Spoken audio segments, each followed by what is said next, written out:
पिछले एपिसोड के आखिर में हमने देखा था कि हुओ युहाओ की स्पिरिट को किसी ने जबरदस्ती उसके शरीर से बाहर निकाल दिया था। और अब आगे देखेंगे। हुओ युहाओ ने अचानक एक कोमल आवाज सुनी। युवा, अनुमान लगाना बंद करो, तुम्हारे सारे अनुमान गलत हैं। इसके तुरंत बाद उसे महसूस हुआ जैसे उसकी सारी संवेदनाएं उलट पुलट हो गईं। उसकी आत्मा के चारों ओर की हर चीज घूमने लगी और रंग बिरंगे प्रकाश में बदल गई। फिर धीरे धीरे वह रंग फीके पड़ने लगे और केवल काला सफेद रह गया।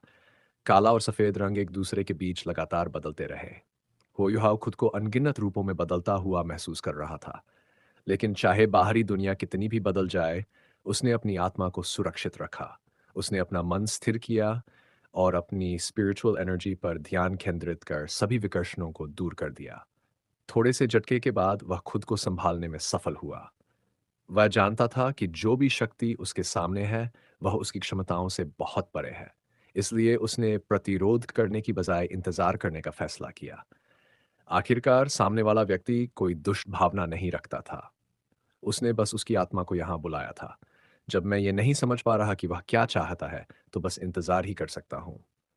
हालांकि ये समय कम था, लेकिन ऐसा लगा जैसे अनंत काल बीत गया हो। अचानक उसके आसपास का वातावरण स्पष्ट हो गया और उसे महसूस हुआ कि उसकी आत्मा पर फिर से नियंत्रण आ गया है। वह एक पर्वतीय घाटी में था, एक साधारण सी घाटी जो जीवन से भरी हुई थी। वहां चारों ओर खिले हुए फूल, घास और पेड़ थे जो जीवंत ऊर्जा फैला रहे थे। ऊंचे ऊंचे पेड़ों की शाखाएं छाया बना रही थीं और ऊपर आसमान में इंद्रधनुषी बादल तैर रहे थे। होयो ने देखा कि वह अपने मानवीय रूप में है, लेकिन उसकी स्थिति अभी भी स्पिरिचुअल फॉर्म में थी। बाहरी दुनिया का हर अनुभव उसे केवल आरामदायक लग रहा था। अचानक उसके मन में एक विचार आया, कितना अच्छा होता अगर मैं इस घाटी की सारी ताजी हवा को भीतर खींच पाता। यहाँ की हवा जरूर बहुत शुद्ध होगी। यह हेवन और अर्थ की प्राकृतिक ची से भरी होगी। वह अनायास ही घाटी के भीतर की ओर बढ़ने लगा। उसके पैरों के नीचे कंकड़ पत्थरों से बना एक रास्ता दिखाई दिया जो फूलों और पौधों के बीच से होकर गुजरता था। अपनी समझ के अनुसार युहाओ ने कीमती हर्ब्स और स्पाइसेस को पहचाना, लेकिन अब भी बहुत से पौधे ऐसे थे जिन्हें वह नहीं जानता था। हर पौधा स्पिरिचुअल एनर्जी से भरा हुआ लग रहा था। वह पगडंडी लगभग 10 मिनट तक चलने के बाद घाटी के केंद्र में पहुंच गई। वहां उसके सामने एक सुंदर पेविलियन दिखाई दिया। उसने देखा कि पेविलियन के भीतर दो लोग बैठे थे। बाईं ओर एक सुंदर युवक था जिसकी उम्र लगभग 27 साल लग रही थी। उसके लंबे सुनहरे बाल कंधों पर बिखरे थे और उसके चारों ओर एक शांत दिव्य बुद्धिस्ट ऑरा फैल रही थी। उसके सामने एक वृद्ध व्यक्ति बैठा था। उसके बाल पूरी तरह सफेद थे और चेहरा सामान्य था, लेकिन उसमें किसी भी तरह की थकान या कमजोरी नहीं थी। दोनों के बीच किसी प्रकार की स्पिरिचुअल एनर्जी की लहर नहीं थी। वे बस अपने चेस गेम में पूरी तरह डूबे हुए थे। होयुहाव को चेस खेलना नहीं आता था, लेकिन वह समझ गया कि यही दोनों उसकी आत्मा को यहाँ लाए हैं। वह धीरे धीरे पेविलियन के पास पहुंचा और उनके चेस बोर्ड के पास खड़ा हो गया। उसने चुपचाप खेल को देखना शुरू किया क्योंकि वह जानता था कि किसी के खेल के बीच बोलना असभ्यता होती है। खेल अपने अंत के करीब लगता था। वृद्ध व्यक्ति काफी देर से माथे पर शिकन डाले सोच रहा था और अंत में उसने एक चाल चली। इसके विपरीत सुनहरे बालों वाला युवक तुरंत आत्मविश्वास से अपनी अगली चाल चला गया, मानो सब पहले से तय हो। सुनहरे बालों वाला युवक मुस्कराया। टीचर, आपने अपना धैर्य खो दिया है। अब आप मुझसे ये खेल नहीं जीत पाएंगे, वृद्ध व्यक्ति हंसते हुए बोला। तुम शरारती। जब से हमने खेलना शुरू किया है, तुमने मुझे कभी जीतने नहीं दिया। कभी कभी तो मुझे अफसोस होता है कि मैंने तुम्हें इतना सिखाया। युवक मुस्कराया। ठीक है, अब गुस्सा मत होइए। ऐसा करते हैं, आज का लंच मैं बनाऊंगा। यह सुनकर वृद्ध व्यक्ति उत्साहित हो गया। सच में? युवक ने सिर हिलाया। खाना बनाना हमेशा से मेरा शौक रहा है और आप ही तो थे जिन्होंने मुझे यह सिखाया था। मैं आपसे झूठ क्यों बोलूंगा? वृद्ध व्यक्ति प्रसन्न होकर बोला। ठीक है, मैं हार मानता हूं। अब जाकर लंच तैयार करो। युवक ने सिर हिलाया। ठीक है, क्या आप चेस के मोहरे समेट देंगे? वृद्ध व्यक्ति ने हाथ हिलाया और मोहरे हवा में तैरते हुए काले और सफेद अलग अलग बनकर डिब्बे में चले गए। ये देखकर हो युहाव हैरान रह गया। वृद्ध व्यक्ति ने अपनी शक्ति की कोई लहर भी नहीं दिखाई और मोहरे स्वयं व्यवस्थित हो गए। सुनहरे बालों वाला युवक उठकर खिंचाव लेने लगा, फिर पवेलियन के दूसरे छोर की ओर चला। उसने युहाओ की ओर हाथ हिलाया। आओ छोटे दोस्त, हमारे साथ चलो। युहाओ तुरंत समझ गया कि यही वही आवाज थी जो उसने तब सुनी थी जब उसकी आत्मा को खींचा गया था। क्या यही वह शक्तिशाली व्यक्ति है जिसने मुझे यहां बुलाया? अब उसके पास मना करने का कोई कारण नहीं था, इसलिए वह उसके साथ चल पड़ा। वृद्ध व्यक्ति मुस्कुराते हुए बुदबुदाया, लगता है इस लड़के की भावनाएं भी कभी कभी डगमगाती हैं। नहीं तो तुम इतनी जल्दी क्यों बेचैन होते? लेकिन मानना पड़ेगा, तुम्हारा निर्णय अप्रत्याशित है, बल्कि पागलपन की हद तक। ये तो मानो बाघ के मुंह से शिकार छीनने जैसा है, पर मुझे ये पसंद है। युहाव उसके पीछे पीछे पेविलियन के बाहर निकला। पास में लकड़ी का बना एक छोटा सा कोर्टयार्ड था। वहां कुछ बच्चे खेल रहे थे। लाल पोशाक पहने एक सुंदर स्त्री बच्चों की देखभाल कर रही थी, जबकि नीली पोशाक वाली एक और स्त्री पास में बैठकर कुछ खा रही थी। सभी बहुत प्रसन्न दिख रहे थे। यह साफ था कि ये एक परिवार था जो आम लोगों की निगाहों से दूर स्वर्ग समान जीवन जी रहा था। युहाव ने अनायास ही ईर्ष्या महसूस की। काश मैं भी वूटोंग के साथ ऐसा जीवन जी पाता। कुछ बच्चे होते और हम हमेशा खुश रहते। सुनहरे बालों वाले युवक ने मुस्कुराते हुए पूछा, क्या तुम्हें यह देखकर ईर्ष्या हो रही है? युहाव ने बिना झिझके सिर हिलाया। युवक ने हल्की मुस्कान के साथ कहा, दरअसल अगर कोई बहुत लंबे समय तक ऐसा जीवन जिए तो अकेलापन महसूस होने लगता है। मेरी कई पत्नियां हैं, लेकिन उनमें से अधिकतर मेरे साथ नहीं रहती। केवल ये दो जो तुम्हारे सामने है मेरे साथ रहीं। बाकी सब घूमने चली गई है, पता नहीं कब लौटेंगी। युहाव चकित हुआ। Multiple wives? उसने सिर हिलाया। एक पत्नी काफी नहीं होती क्या? जितने ज्यादा साथी, उतनी ही जुदाई की संभावना बढ़ती है। युवक ने मुस्कुराकर कहा, तुम्हारी बात सही है, लेकिन हर चीज हमारे हाथ में नहीं होती। चलो अब इस विषय पर बात ना करें। हमें दोपहर का खाना बनाना है। इतने सारे लोगों को खुश और तृप्त रखना आसान नहीं। ऐसा कहते हुए वह उसे कोर्टयार्ड के भीतर बने एक कमरे की ओर ले गया। ऐसा लगा जैसे बाहर खेल रहे बच्चे और महिलाएं उन्हें देख ही नहीं पा रही थीं। वे अपने काम में मग्न रहीं। कमरे के भीतर पहुंचते ही हुओयुहाव ने देखा कि यह रसोई है। बाहर से तो ये बहुत छोटी लग रही थी, लेकिन भीतर आते ही उसने पाया कि ये कम से कम 100 वर्ग मीटर की है। एक ओर सभी इंग्रेडिएंट्स सलीके से रखे थे, जबकि दूसरी ओर कुकिंग एरिया था। युवा ने कहा, तुम बस यहाँ खड़े रहकर देखो। तुम कितना सीख पाते हो, ये तुम्हारी समझ पर निर्भर करेगा। इतना कहकर वह चॉपिंग एरिया की ओर चला गया। तभी युहाओ ने महसूस किया कि उसके भीतर कुछ बदल गया है। उसकी सांसें थोड़ी भारी हो गई और एक प्रबल दबाव ने उसकी आत्मा को जकड़ लिया। अगले ही क्षण युवा ने अपनी उंगलियां हल्के से हिलाईं। उसने अपने दाहिने हाथ की तर्जनी और मध्यमा उंगलियां पास रखे एक छोटे कपड़े के थैले में डाली और वहां से एक छोटा चाकू निकाला। चाकू की धार चमक रही थी। वह 5 इंच से भी छोटा था, नुकीला और बेहद महीन। उसका हैंडल और ब्लेड बराबर लंबाई के थे। चाकू पर हल्की सी मायन ब्लू चमक झिलमिला रही थी और उसके किनारे पर एक रहस्यमय नक्काशी उकेरी गई थी। उसने बाएं हाथ से इशारा किया और उसके सामने एक बड़ा खाली प्लेट प्रकट हो गया। उसी समय 9 जैसे दिखने वाले खीरे हवा में उठे और उसकी ओर उड़ते आए। क्या वह सच में खाना बना रहा है? लेकिन इतने छोटे चाकू से? ये तो कार्विंग नाइफ से भी छोटा है जो मैं सोल टूल्स बनाने में इस्तेमाल करता हूँ। हुओयुहाव ने अनेक सवालों से भरे मन के साथ देखना जारी रखा। युवा ने अचानक एक मधुर लहजे में बुदबुदाना शुरू किया। जहां उस्ताद का हाथ पड़ता है, वहीं से अद्भुत परिवर्तन शुरू होते हैं।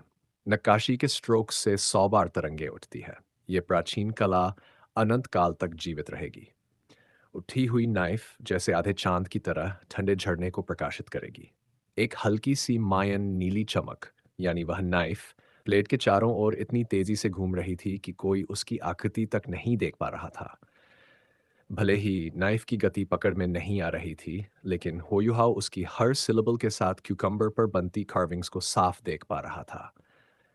हरे क्यूकम्बर की त्वचा के छोटे टुकड़े नाइफ के हर वार के साथ उड़कर प्लेट के किनारे गिर रहे थे। आखिरी सिलेबल के उच्चारण तक कुल 261 कट्स किए जा चुके थे। प्लेट के चारों ओर गिरे हुए क्यूकम्बर के छिलकों ने एकदम गोलाकार पैटर्न बनाया। काले और हरे रंग की धारियों वाला एक परिपूर्ण वृत्त। सभी टुकड़ों का आकार बिल्कुल एक समान था, लेकिन सबसे चौंकाने वाली चीज वह नक्काशी थी जो इन छिलकों के घेरे के ऊपर बनी थी। प्लेट के केंद्र में 9 जेड जैसी क्यूकम्बर ड्रैगन्स उकेरी गई थी। ये कार्विंग्स बेहद महीन थीं। हर ड्रैगन के सींग, मूंछें और मोती जैसी आंखें बारीकी से बनी थीं। ऐसी कला दिखाने के लिए जितनी कुशलता चाहिए, वह बस अविश्वसनीय थी। हुहाव अपनी आंखों पर यकीन नहीं कर पा रहा था। ये पहली बार था जब उसने इतनी अद्भुत नाइफ हैंडलिंग देखी थी। ये कोई साधारण कार्विंग नहीं थी, ये तो एक मास्टरपीस की रचना थी। हुहाव खुद भी सोल टूल्स बनाने में निपुण था और कार्विंग में माहिर था, लेकिन उसका काम हमेशा डायग्राम्स और इंस्ट्रक्शंस के अनुसार होता था। जो उसने अभी देखा था, वह रचनात्मकता से भरी जीवित कला थी, जो सचमुच सांसें रोक देने वाली थी। सुनहरे बालों वाला युवा मुस्कुराया। उसने अपना बायां हाथ उठाया और लहराया। उसी क्षण प्लेट हवा में उठ गई। उसके नीचे एक घना बादल दिखाई दिया जो प्लेट को थामे हुए था और उसे ठंडक की हल्की लहरें उठ रही थीं। जब युवा ने अपना हाथ क्षैतिज दिशा में घुमाया, प्लेट अविश्वसनीय गति से घूमने लगी। जैसे ही क्यूकम्बर्स की तली घूमती, मायन नीली चमक यानी नाइफ चमक उठती। 3 बार ऐसा हुआ और भले ही हो युहाव अब गिनती खो चुका था, युवा का हाथ बहुत हल्के से हिला और अब क्यूकम्बर के नीचे और अधिक हरे टुकड़े गिरे जो बादलों का आकार लेते हुए 9 बादलों की तरह दिखने लगे। उसी क्षण ऐसा लगा मानो प्लेट पर रखे 9 कुकम्बर्स जीवित हो उठे हों, 9 हरे ड्रैगन्स की तरह जो बादलों जैसे आधार के चारों ओर घूम रहे थे। वे इतने जीवंत लग रहे थे जैसे आपस में खेल रहे हों और बातें कर रहे हों। सुनहरे बालों वाले युवा ने अपना बायां हाथ हल्के से झटका और उसकी उंगली के सिरे पर एक छोटी सी चमकदार आइस बॉल बन गई। एक सरल फ्लिक के साथ उसने उसे प्लेट की ओर भेजा। वह सीधा 9 ड्रैगन सिरों के केंद्र में जा गिरी। उसी क्षण 9 क्यूकम्बर ड्रैगन्स हिलने लगे। वे एक साथ ऊपर की ओर उछले और अपने शरीरों को फैलाया। तब होयुहा ने देखा कि ड्रैगन के शरीर केवल पतली क्यूकम्बर फाइबर्स से जुड़े हुए थे।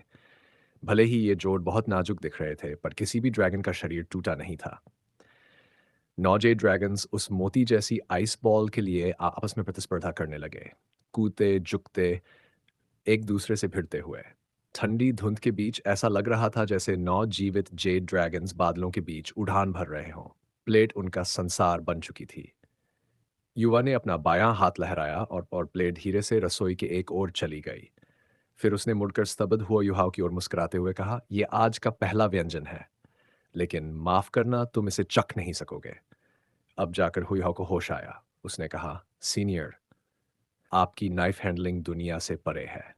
यह तो अविश्वसनीय है। इस पल उसके पास अपने भावों को व्यक्त करने के लिए शब्द नहीं थे। युवा बस मुस्कराया और बोला, क्या तुम इसे सीखना चाहते हो?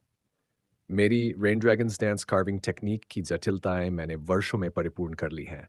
अब ये सभी कौशलों से ऊपर उठ चुकी है। वो युहाओ लगभग तुरंत कह देता कि वह सीखना चाहता है, लेकिन खुद को रोकते हुए उसने पूछा, आपकी कार्विंग टेक्निक दिव्य है। निश्चित ही इसे सीखने के लिए कुछ शर्तें होंगी, है ना? सुनहरे बालों वाले युवा ने सिर हिलाया। बुरा नहीं, तुम काफी समझदार हो। सही कहा, इस दुनिया में कुछ भी मुफ्त नहीं मिलता। इस व्यंजन को देखो, इसका नाम है icy clouds of the 9 azure dragons. ये मेरी वह कृति है जिसे मैंने कार्विंग की दुनिया में नाम कमाना शुरू किया था। होयाओ ने गंभीरता से पूछा, तो आपको मुझसे क्या चाहिए? युवा मुस्कुराया, चिंता मत करो, ये तुम्हारे लिए अच्छा ही होगा। मेरी शर्त सरल है, अगर तुम मेरी कार्विंग टेक्निक सीखना चाहते हो, तो तुम्हें मेरा गॉडली सीट विरासत में लेना होगा। Godly seat? ये सुनकर हुओ युहाओ चौंक गया। अब जाकर सब कुछ जुड़ने लगा। ये व्यक्ति मेरे सामने नहीं, ये देवता इंसान नहीं है। इसलिए तो ये इतनी आसानी से मेरी आत्मा को यहाँ लाकर इस स्वर्ग जैसी जगह में ले आया। तो क्या ये गॉड रेल्म है? क्या सच में देवता इस दुनिया में मौजूद हैं? उस पल हुईहाव का मन जैसे फट गया। उसके भीतर अनगिनत सवाल थे, लेकिन वह इस सच के सदमे से उबर नहीं पा रहा था। अब तक भले ही उसका लक्ष्य गॉडली सीट प्राप्त कर अपने स्पिरिट्स को एक अमर दुनिया में भेजना था, लेकिन उसके मन में देवताओं के अस्तित्व को लेकर हमेशा संदेह था। वह ये निश्चित नहीं कर पाया था कि देवता वास्तव में हैं या नहीं। उसे कभी-कभी बस एक हल्का-सा आभास होता था। लेकिन इस क्षण जब एक सच्चा देवता उसके सामने खड़ा था, उसके भीतर उत्साह और विस्मय दोनों एक साथ उमड़ पड़े। सब कुछ वास्तविक है। गॉड रेल्म सचमुच अस्तित्व में है। देवता सचमुच मौजूद है। सुनहरे बालों वाले युवा ने मुस्कुराते हुए कहा, क्या तुम हैरान हो? वास्तव में तुम्हारी कल्टीवेशन और मेडिटेशन के कारण तुम पहले ही देवत्व की सीमा के काफी करीब पहुंच चुके हो, लेकिन वास्तव में देव बनने के लिए तुम्हें अब भी कई कठिनाइयों को पार करना होगा। कृपया मुझे मार्गदर्शन दीजिए, यूहाव ने विनम्रता से कहा।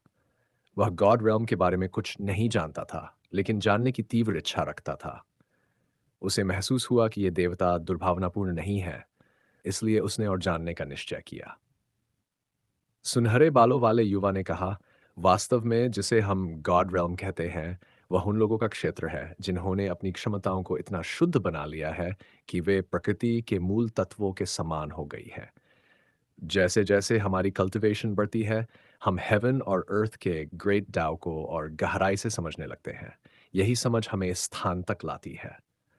गॉड realm को तुम एक ऐसे जगत के रूप में देख सकते हो जो कई दुनियाओं के ऊपर स्थित है, एक ऐसा संसार जो शुद्ध ऊर्जा से बना है। कोई भी कल्टिवेटर जो गॉडली सीड रखता है और जिसकी शक्ति गॉड realm द्वारा स्वीकृत होती है, वह इस realm में प्रवेश कर सकता है, चाहे उसकी साधना की विधि कोई भी हो। फिर गॉडली सीड की क्या भूमिका है? हुईहाव ने पूछा। युवा ने उत्तर दिया, दरअसल गॉड realm में स्थान सीमित है। वहाँ केवल निश्चित संख्या में ही गॉड्स रह सकते हैं। इसलिए वहाँ प्रवेश करने के लिए हर व्यक्ति के पास अपना स्थान, यानी सीट होना आवश्यक है। गॉडली सीट्स का हेवन और अर्थ के ग्रेट डाउ की समझ से गहरा संबंध है। जब भी किसी गॉडली सीट का स्वामी बदलता है, तो वह गॉड realm में होने वाले परिवर्तन का संकेत होता है। आमतौर पर दो परिस्थितियां होती हैं। जब कोई गॉड अपनी साधना के दौरान नष्ट हो जाता है, तब उसका स्थान किसी उत्तराधिकारी को सौंपा जाता है। या जब कोई गॉड अपनी इच्छा से गॉड realm छोड़कर उससे परे ज्ञान की खोज में निकलता है, तो वह अपनी सीट किसी योगी उत्तराधिकारी को दे देता है। यह कहते हुए उसने गहराई से हो युहाव की ओर देखा, जैसे वह कुछ संकेत दे रहा हो युहाव ने कहा, तो यदि आप अपना गॉडलीली सीट मुझे सौंपना चाहते हैं, तो वह दूसरी परिस्थिति है। तो बताइए, गॉड realm में कुल कितने गॉडली सीट्स हैं? सुनहरे बालों वाले युवा ने सिर हिलाया। मुझे इसका सटीक उत्तर नहीं पता। हमारा गॉड realm कुल 108 दुनियाओं पर शासन करता है। इनमें से कुछ गिफ्टेड वर्ल्ड्स है और डोलू कॉन्टिनेंट उन्हीं में से एक है। गिफ्टेड वर्ल्ड वह होती है जहाँ के लोग अधिक प्रतिभाशाली होते हैं और देवत्व प्राप्त करने की संभावना अधिक होती है। मैं तुम्हारे कॉन्टिनेंट से नहीं आया, बल्कि एक अन्य गिफ्टेड वर्ल्ड से हूँ। गॉड realm की वास्तविक व्यवस्था गॉड realm जुडिशल कमेटी के हाथ में है, जिसमें 2 गॉड किंग्स और 3 जजेस होते हैं। जब तुम भविष्य में गॉड realm में प्रवेश करोगे, तब यह सब स्वयं समझ जाओगे। गॉड realm में कमेटी के 5 सदस्यों के अलावा सबसे शक्तिशाली गॉड्स को कोर गॉड्स कहा जाता है। गॉड realm में ऐसे 32 कोर गॉड्स हैं। उनके नीचे अन्य गॉड्स आते हैं। और क्योंकि मैं उन्हीं 32 कोर गॉड्स में से एक हूँ, इसलिए अगर तुम मेरा गॉडली सीट स्वीकार करते हो, तो ये तुम्हारे लिए सम्मान की बात होगी। हुयुहाव ने पूछा, तो फिर मेरे कॉन्टिनेंट के सोल बीस्ट गॉड्स क्यों नहीं बन सकते? युवा मुस्कुराया। वास्तव में किसी भी बीस्ट के लिए देवत्व प्राप्त करना अत्यंत कठिन है। गॉड realm ने कभी भी उनके प्रवेश पर रोक नहीं लगाई। ये बस इसलिए है क्योंकि वे हेवन और अर्थ के ग्रेट डाव को समझ नहीं पाते। अधिकांश बीस उन्नत प्रजातियों जैसे ड्रैगन्स को छोड़कर जन्म से ही उच्च बुद्धि नहीं रखते। यहाँ तक कि ड्रैगन्स को भी मानसिक क्षमताएं विकसित करने में बहुत समय लगता है।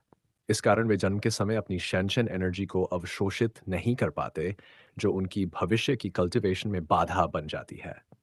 इसलिए भले ही मनुष्यों का जीवन काल कम हो, पर उनकी बुद्धिमत्ता और शेंशन एनर्जी को आत्मसात करने की क्षमता उन्हें अन्य सभी प्रजातियों की तुलना में बहुत तेजी से प्रगति करने योग्य बनाती है। जब हमारी चेतना हमारी हो जाती है, तब शक्ति की ओर हमारी यात्रा किसी भी अन्य जाति की तुलना में अधिक सहज होती है। होयुहाव ने गहरी सांस ली और कहा, तो फिर आप अपना गॉडली सीट मुझे क्यों देना चाहते हैं? ये तो एक स्वर्ग है जो नश्वर संसारों में नहीं मिलता। यहाँ तो आपके पास आपका परिवार भी है। क्या यह आपके लिए पर्याप्त नहीं है? युवक के चेहरे पर थोड़ी झिझक और असहजता झलक रही थी। उसने गहरी सांस लेते हुए कहा, मैं तुमसे झूठ नहीं बोलूंगा। गॉड बनने के बहुत फायदे हैं, लेकिन इसके साथ एक गहरी अकेलेपन की भावना भी आती है। जो गॉड्स लंबे समय तक गॉड realm में शांति से रह सकते हैं, वही हैं जो इस एकांत को सहन कर सकते हैं। क्योंकि गॉड realm में एक गॉड वह सब कुछ पा सकता है जो वह चाहे, इसलिए वहां आनंद और खुशी का अस्तित्व धीरे धीरे समाप्त हो जाता है। अपनी गॉडली सीट तुम्हें सौंपने के बाद मैं अपने परिवार के साथ किसी दूसरे गॉड realm की खोज पर जाऊंगा, ये देखने की उन संसारों से परे जीवन कैसा होता है। Another God realm? हुआ युहाव चौंक गया। रुकिए, क्या एक से ज्यादा गॉड realms भी हैं? स्वर्णिम बालों वाला युवक मुस्कुराया। बिल्कुल हैं। हमारा गॉड realm भले ही 108 वर्ल्ड्स को नियंत्रित करता हो, लेकिन बाकी दुनियाओं का क्या? हमारी सृष्टि असीम है और मुझे पूरा विश्वास है कि उस विशाल ब्रह्मांड में अन्य गॉड realms भी मौजूद है। यही कारण है कि मैं वहां तक यात्रा करना चाहता हूं उन realms को खोजने के लिए। मैं इस गॉड realm में बहुत वर्षों से हूं और अब ऐसा साधारण जीवन मुझे आकर्षित नहीं करता। मेरे बच्चे मेरे जाने के बाद नश्वर जगत में जाकर साधना करेंगे, जबकि मैं अपनी पत्नियों के साथ अन्य गॉड realms की खोज में निकलूंगा। कौन जानता है, शायद किसी दिन मैं लौट आऊं। भले ही तब तक मैं अपनी गॉडली सीट खो चुका हूं, उम्मीद है तुम्हें सौंप चुका हूं, लेकिन अपनी शक्तियों के बल पर मैं फिर भी गॉड realm में अपना छोटा सा स्वर्ग बना सकता हूं। इतना सब कहने के बाद अब बताओ, क्या तुम मेरी गॉडली सीट विरासत में लेना चाहते हो?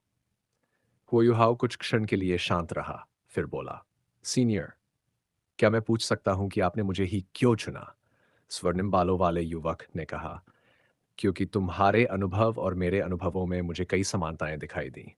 मैं तुम्हें चुपचाप देखता रहा हूं और महसूस करता हूं कि कई मामलों में तुम मुझसे आगे निकल चुके हो।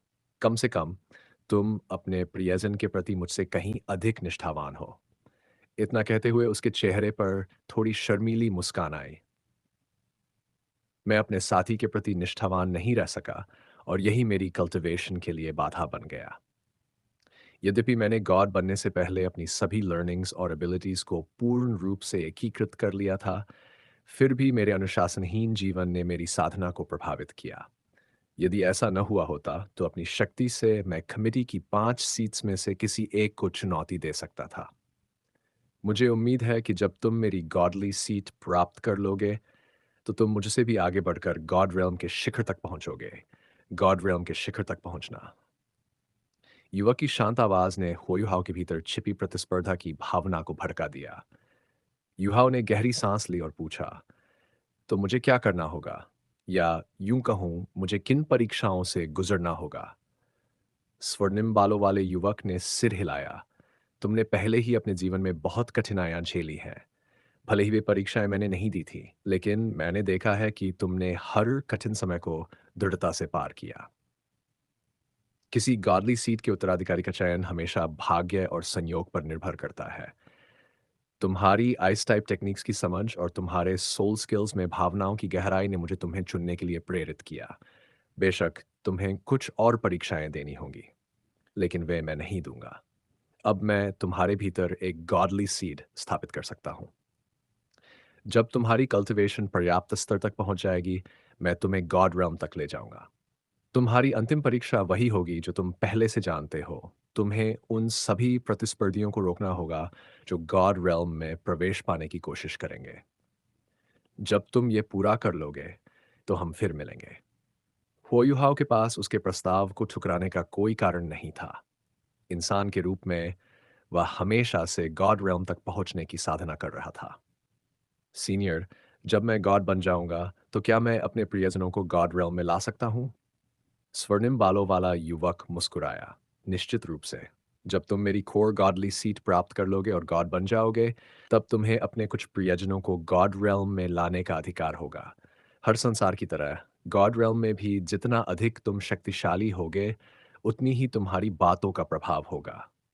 यदि तुम अधिक लोगों को गॉड realm में लाना चाहते हो, तो तुम्हें उतनी ही मेहनत करनी होगी। यह सुनकर होयुहाव के मन में कोई संदेह नहीं रहा। उसने झुककर आदरपूर्वक कहा, मैं आपकी गॉडली सीट विरासत में लेने के लिए तैयार हूं। जैसे ही ये शब्द उसके मुंह से निकले, युवक के शरीर से स्वर्णिम प्रकाश फैलने लगा। साथ ही युहाव की सोल फॉर्म भी चमकने लगी और वह सुनहरी आभा में नहाने लगा। युवक के चेहरे की मुस्कान गायब हो गई।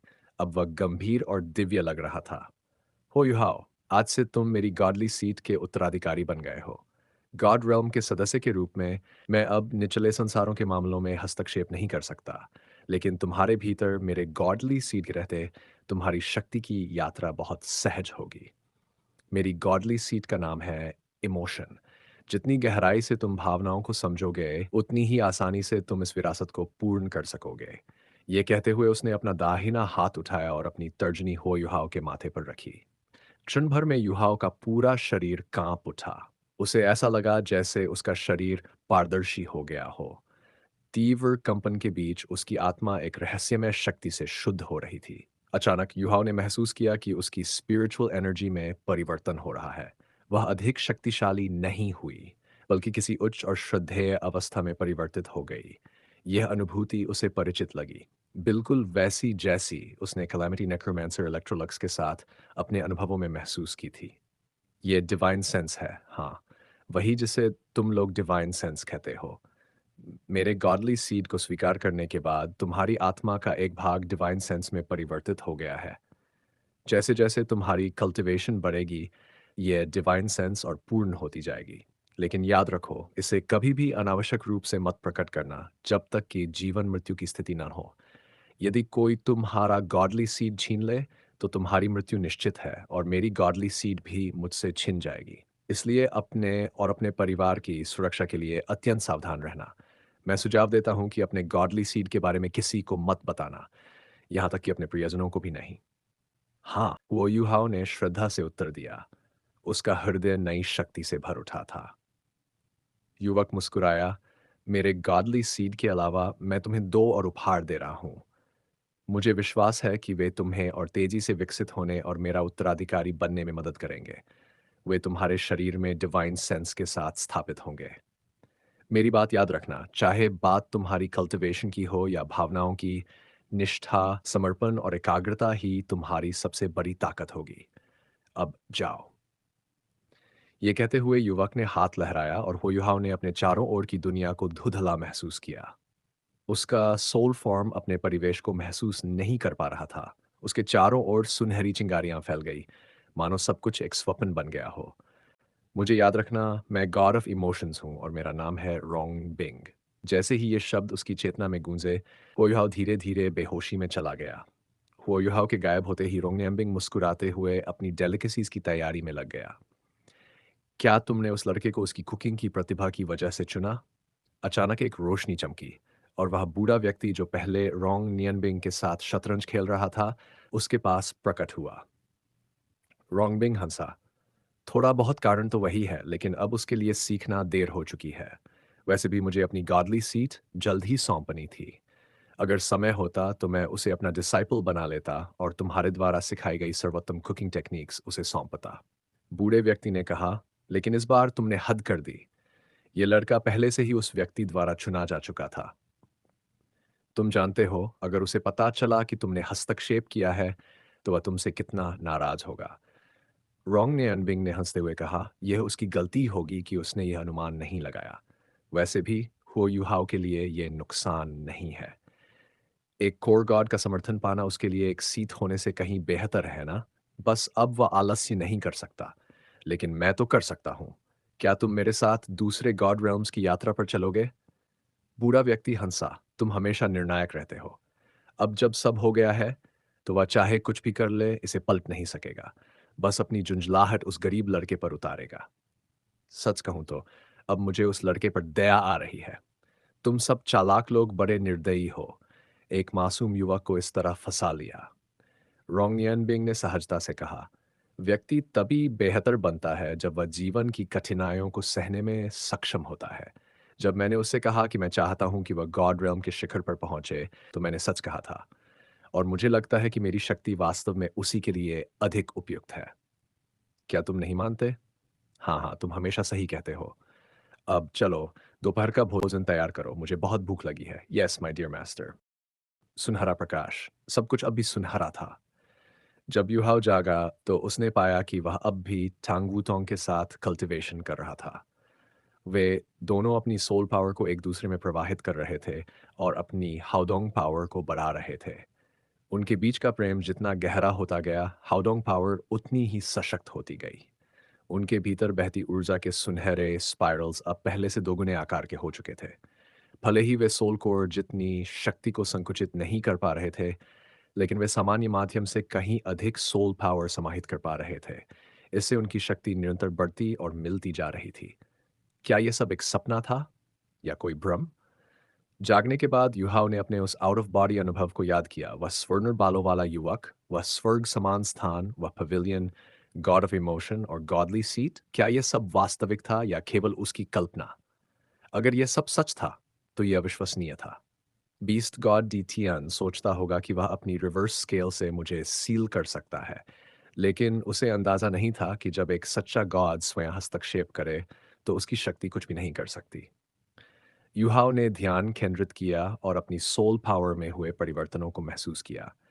कुछ ही देर में उसने आश्चर्य से पाया कि हाउडोंग पावर की मजबूती और स्थिरता में जो वृद्धि हुई है, वह किसी नई कल्टीवेशन टेक्निक की वजह से नहीं थी, बल्कि उसकी सोल पावर के भीतर उत्पन्न हुए गहरे आंतरिक परिवर्तन का परिणाम थी। तो चलिए, वीडियो यहीं समाप्त करते हैं। अगर वीडियो अच्छी लगी हो तो लाइक ज़रूर करें, अपने विचार कमेंट में बताएं और अगले वीडियो के लिए सब्सक्राइब करना बिल्कुल ना भूलें। धन्यवाद।